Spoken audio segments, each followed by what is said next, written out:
Age of Empires contient 36 missions réparties en 4 campagnes. Tous ont une bonne description historique. De plus, vous pouvez jouer sur une carte générée aléatoirement. Vous pouvez définir le nombre d'ennemis, de ressources et de civilisations.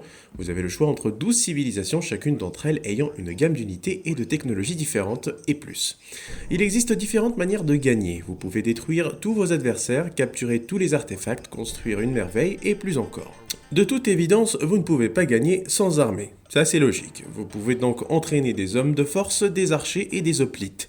De plus, vous pouvez construire des chars et des catapultes. Votre armée peut être améliorée en recherchant des technologies. Vous devriez également construire des tours et des murs pour vous protéger des attaques ennemies. Et croyez-moi, l'ordinateur est très difficile à détruire et aime vous attaquer fréquemment. Il y a le multijoueur, l'un des points forts du jeu d'ailleurs. Même aujourd'hui, vous pouvez trouver quelqu'un pour jouer avec vous en LAN ou sur internet. Graphiquement, le jeu a mal vieilli, mais reste agréable à voir. J'aime beaucoup le niveau de détail des personnages, des bâtiments, des catapultes. Vous savez, à l'époque, c'était impressionnant. Malheureusement, contrôler votre armée s'avère souvent difficile. Il n'y a pas de formation et vos soldats peuvent se disperser ou se perdre dans des endroits étroits. Des fois, il faudra détruire toutes les unités ennemies pour gagner. Donc, s'il n'y a qu'une seule unité ennemie qui reste enfouie dans le brouillard de la carte, et que c'est de l'autre côté de la carte justement, eh ben vous devez la trouver et la détruire. Vous pouvez passer beaucoup de temps à chercher cette unité et fouiller chaque centimètre. Il y a aussi ce problème qui me gênait à l'époque, les disproportions des unités et bâtiments. Par exemple, il arrive parfois de voir un bâtiment plus petit que vos catapultes et votre petit navire de transport peut transporter 5 éléphants plus gros que le navire lui-même. Il existe 4 ensembles de bâtiments pour 12 civilisations, égyptiennes, grecques, mésopotamiennes et asiatiques. Ainsi, les Phéniciens ressemblent, pour ne pas dire sont les mêmes que les Grecs, même s'ils n'ont aucun lien de parenté avec les Grecs, et les Sumériens ressemblent aux Égyptiens. De plus, l'apparence des unités ne diffère pas dans le jeu.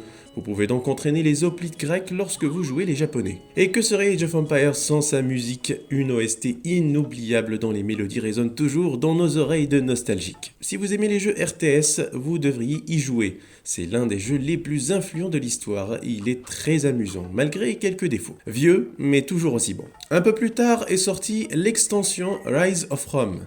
Eh bien, il y a 4 campagnes supplémentaires, 4 civilisations supplémentaires, dont principalement Rome et Carthage, 5 nouvelles unités, de nouvelles technologies, cartes et quelques nouveaux morceaux pour gâter les oreilles. Ensemble Studios a également ajouté quelques modifications au gameplay, par exemple un double clic sur une unité sélectionne toutes les unités visibles du même type et une pression sur la touche F11 vous indique le nombre de soldats que vous avez. Pour le reste, pas grand chose d'améliorer, mais si vous avez aimé Age of Empires 1, vous adorerez son extension. Plus de missions, plus d'unités et plus de fun, un indispensable.